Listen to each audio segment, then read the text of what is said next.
Pertemuan yang dinanti-nantikan berakhir dengan penolakan keras.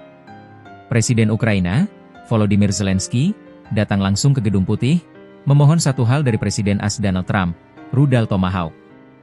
Senjata jelajah andalan Pentagon yang bisa mengubah total peta perang. Namun, jawaban Trump? Tidak. Padahal, sinyal sebelumnya sudah begitu kuat. Ini adalah penolakan yang mengejutkan, dan penolakan ini menyimpan intrik geopolitik yang luar biasa. Pertanyaan besarnya, mengapa Tomahawk begitu krusial bagi Ukraina? Rudal ini bahkan punya varian yang jangkauannya mencapai 2.500 km. Dan mengapa Trump, setelah mengisyaratkan setuju, tiba-tiba menarik rem tangan? Dalam 20 menit ke depan, kita akan bedah tuntas. Apa sebenarnya Tomahawk ini, sejauh mana daya hancurnya, dan bagaimana penolakan Trump ini memicu kembali kekhawatiran Eropa akan kapitulasi AS kepada Moskow. Tonton sampai akhir, karena jawabannya terletak pada sebuah perhitungan risiko eskalasi yang sangat berbahaya.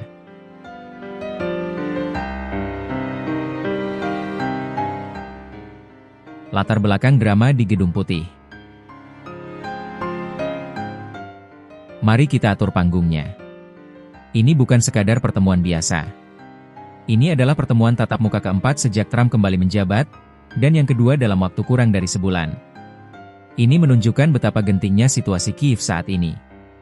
Serangan balasan mereka di lapangan menghadapi kebuntuan, dan Moskow semakin memperkuat pertahanan di dalam wilayahnya. Ukraina sangat putus asa mencari senjata yang bisa memberi mereka keunggulan asimetris.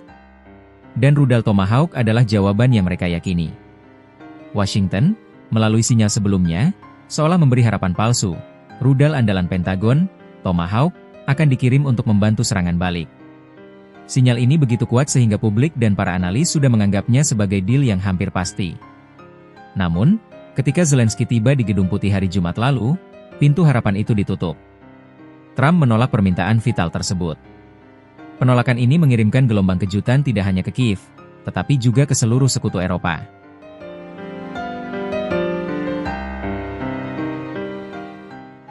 Rudal Tomahawk, jelajah jarak jauh Pentagon.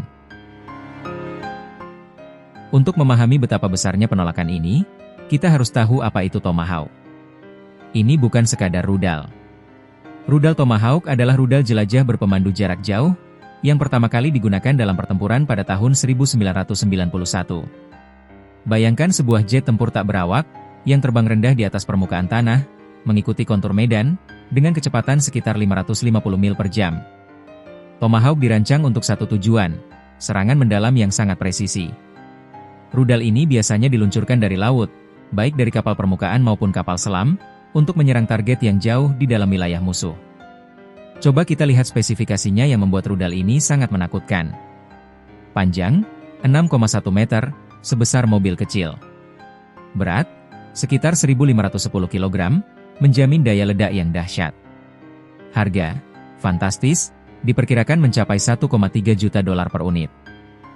Dan yang paling penting adalah jangkauannya. Varian konvensional modern memiliki jangkauan hingga 995 mil atau sekitar 1.600 km. Dan mari kita ingat, varian Blok 2 yang berkemampuan nuklir, yang beroperasi sejak 1983, memiliki jangkauan yang menakjubkan, hingga 1.550 mil atau sekitar 2.500 km. Jangkauan ini jauh melampaui rudal lain yang dimiliki Ukraina saat ini, seperti ATACMS yang hanya 190 mil. Tomahawk adalah game changer sejati, dan itulah mengapa Kiev sangat membutuhkannya.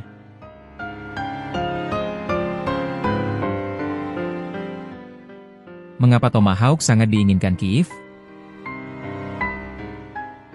Kenapa Tomahawk adalah kunci strategis?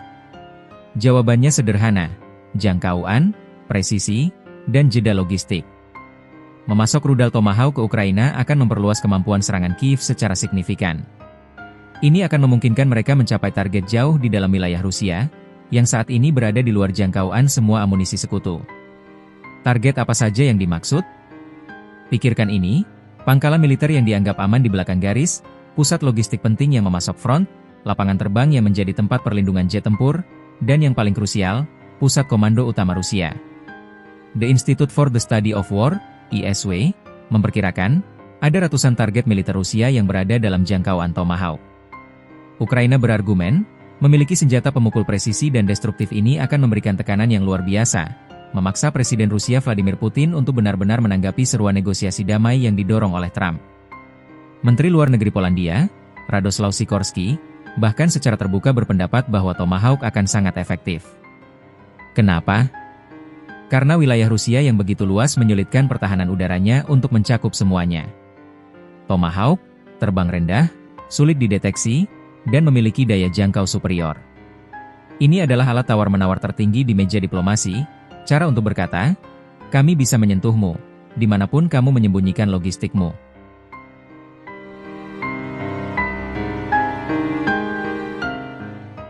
Dilema implementasi dan perbandingan rudal Ukraina. Namun, ada masalah implementasi yang harus kita pahami, bahkan dari sudut pandang Ukraina sendiri. Pertama, peluncuran. Tomahawk secara tradisional diluncurkan dari kapal permukaan dan kapal selam. Armada itu, Ukraina tidak memilikinya. Ada varian peluncur darat yang relatif baru, namanya Typhoon, yang jelas lebih cocok. Tapi, peluncurnya sangat terbatas. Angkatan Darat AS diketahui hanya memiliki 2 unit peluncur Typhoon. Kedua, kuantitas. Bahkan jika Tomahawk dikirim, jumlah rudalnya juga sangat kecil. Diperkirakan oleh beberapa pakar hanya antara 20 hingga 50 rudal. Rudal jelajah semacam ini umumnya paling efektif jika diluncurkan secara salvo, atau berbarengan, untuk membanjiri pertahanan musuh. Jumlah yang terbatas ini akan membuat Kiev harus memilih target dengan sangat hati-hati, membatasi dampak maksimum yang diharapkan. Lalu, senjata apa yang sudah dimiliki Ukraina? Mereka sudah punya ATACMS, AS jangkauan terjauh sekitar 190 mil. Storm Shadow, Inggris, Scalp, Prancis jangkauan lebih jauh dari ATACMS, tapi masih terbatas. Flamingo Neptune, domestik Ukraina juga mengembangkan rudal mereka sendiri. Flamingo, diluncurkan Agustus lalu, memiliki jangkauan lebih dari 1000 mil. Sementara Neptune, rudal anti kapal yang dikembangkan sejak 2015, versi selanjutnya memiliki jangkauan lebih dari 600 mil. Jadi, meskipun Tomahawk luar biasa, ada tantangan besar dalam mengintegrasikannya ke medan perang Ukraina.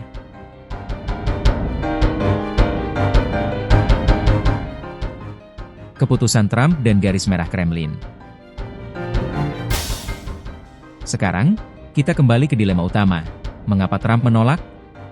Sebelum penolakan itu, pemerintahan Trump sebenarnya telah mengambil langkah agresif, mengizinkan pembagian intelijen AS untuk membantu Ukraina melakukan serangan presisi terhadap kilang minyak Rusia menggunakan drone dan ATACMS produksi dalam negeri. Serangan-serangan ini terbukti efektif, menyebabkan kelangkaan bahan bakar dan kenaikan harga bensin yang tajam di Rusia. Namun, kuncinya terletak pada panggilan telepon dengan Vladimir Putin hari Kamis lalu. Nada damai Trump setelah panggilan itu memicu kembali kekhawatiran Eropa akan kapitulasi AS kepada Moskow.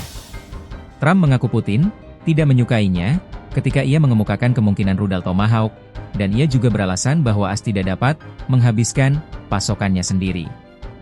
Ia berkata, kami juga membutuhkannya, jadi saya tidak tahu apa yang bisa kami lakukan tentang itu. Di mata para analis, ini adalah permainan negosiasi yang berbahaya. Apakah Trump hanya mengumbar prospek Tomahawk untuk menekan Putin agar mau bernegosiasi, sambil tetap enggan mengambil langkah yang dapat membawa AS lebih dekat ke konfrontasi langsung dengan seorang pemimpin yang masih dia sebut sebagai teman dekat? Kremlin sendiri telah menarik garis merah yang sangat jelas. Mereka mengatakan ketergantungan Ukraina pada Washington untuk pelatihan, logistik, dan intelijen penargetan dalam mengoperasikan rudal Tomahawk akan menyeret AS ke dalam perang dalam skala yang belum pernah terjadi sebelumnya. Putin sendiri mengatakan pekan lalu bahwa transfer rudal tersebut akan menandai tahap eskalasi yang secara kualitatif baru. Ini bukan lagi perang proksi, ini bisa menjadi konfrontasi langsung. Tomahawk adalah dream weapon bagi Ukraina karena jangkauan 1.600 hingga 2.500 km-nya dapat melumpuhkan pusat kekuatan militer Rusia. Namun, penolakan Trump menunjukkan adanya tarik ulur geopolitik yang sangat sensitif. Ini bukan hanya tentang rudal, ini tentang batas garis merah yang ditarik AS dan ancaman eskalasi yang tak terhindarkan dari Rusia.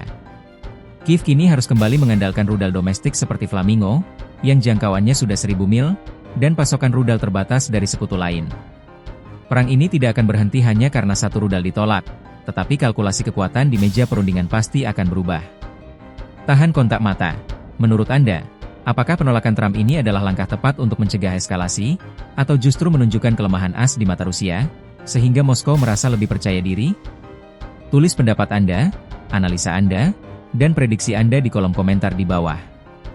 Jika Anda merasa informasi ini penting dan analisis ini mendalam, jangan lupa like video ini dan subscribe ke channel kami untuk analisis geopolitik dan militer yang tajam dan akurat. Sampai jumpa di video berikutnya.